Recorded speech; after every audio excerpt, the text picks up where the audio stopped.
Hello, beautiful community.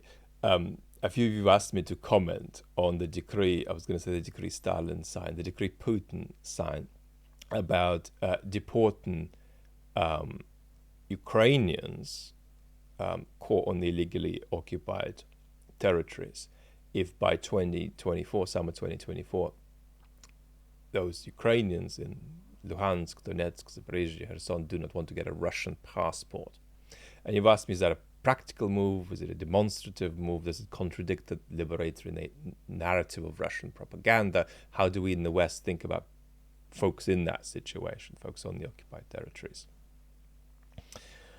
I think it's important to understand that there is a kind of nearly inevitable pattern of escalation that the Kremlin is on, which is to say, the Kremlin cannot stop now unless it either self-immolates or is stopped by an external force. And we talk about this plentifully. We talk about how it must focus on trying to gain Kiev in years to come, how it must focus on challenging NATO. And that's a path they can't get off until either they're pushed off it or until they sort of burn themselves up. And the depoliticized blob in the middle, of course, in Russia is largely oblivious to this, hoping that this is over in 6 months, this is over in 12 months. This is not the kind of thing that becomes over. But alongside this pattern of escalation, there is a kind of pattern of escalation to do with the totalitarian turns happening in Russia, what we can only cartoonishly call Stalinization. And that also has a kind of inevitable momentum of its own, actually. Now, if we put aside that blob in the middle, and of course put aside the Russians who are against the war, and we look at that support for the Z group, the group that either is behind Putin or is critical of Putin, but from the radical perspective, Mr. Putin is doing the war, but we want a victory and not just a war. I think that demographic breaks down into only a tendentious but still a useful division between those who are more engaged and who really get what's going on, who really get that Russia is occupying a foreign country that doesn't want it there, and that as soon as you step on Ukrainian soil, you're surrounded by enemies, and that that's a practical problem for the occupier. And then the less engaged Z supporters, who still say, I want the war, and I do want the war for this or that reason, but the less engaged ones, I think, closer to being in a dream bubble of saying, we could not have done anything that wasn't a liberatory move. And so if we're there, this must be a fairly pure kind of liberation. After all, we won the Second World War, blah, blah, blah, blah, blah. So we're saving, we are saving a neighbor from fascism. And I do think that kind of sensibility will be found among those limited bits of Russian civil society, insofar as there is one, that are sort of mobilizing around supporting soldiers who are not getting the gear they want, not getting the treatment they expect, and so on. So there are people who are sort of, in networks trying to support the Russian military, trying to support soldiers, and they are under this. A lot of them are under this illusion that this is some kind of a pure process of liberation.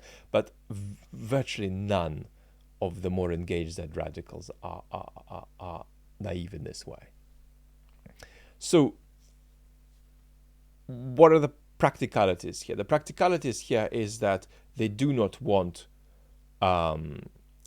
folks on the occupied territories who are going to create a problem for them.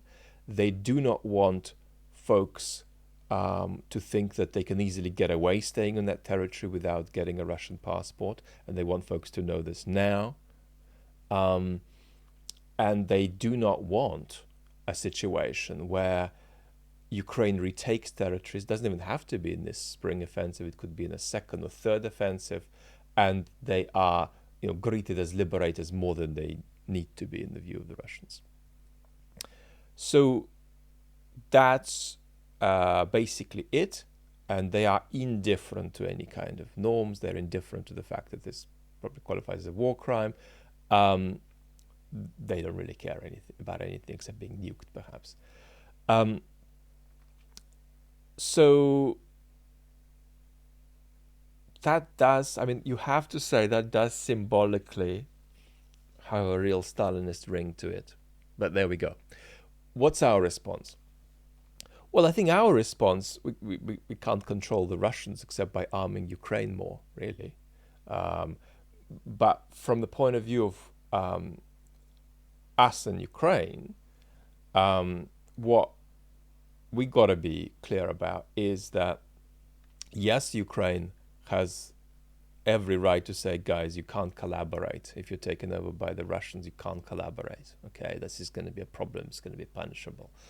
At the same time, these things require human rights compliance. They require procedure. They require clarity. Like, where do these people stand?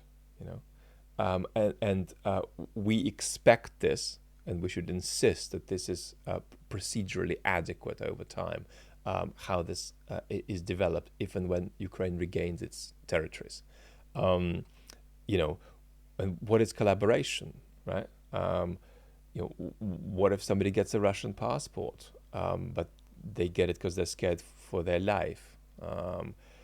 What if people are trying to simply survive and subsist, and they're stuck there? So what if Russia keeps these territories for a long time? What should these people do, right? Clarity of expectation of where Ukraine stands on this, right, is important. And then confidence that these people are going to get properly procedurally dealt with. This is not going to be some kind of arbitrary stuff where people who haven't done that much wrong fall into terrible circumstances. So basically that's how I'd see it all round. But the symbolic conclusion here, as one Russian political commentator said today, this has a kind of a Stalinist ring to it. Look forward to talking to you tomorrow, I think. Lots of love and happy Sunday.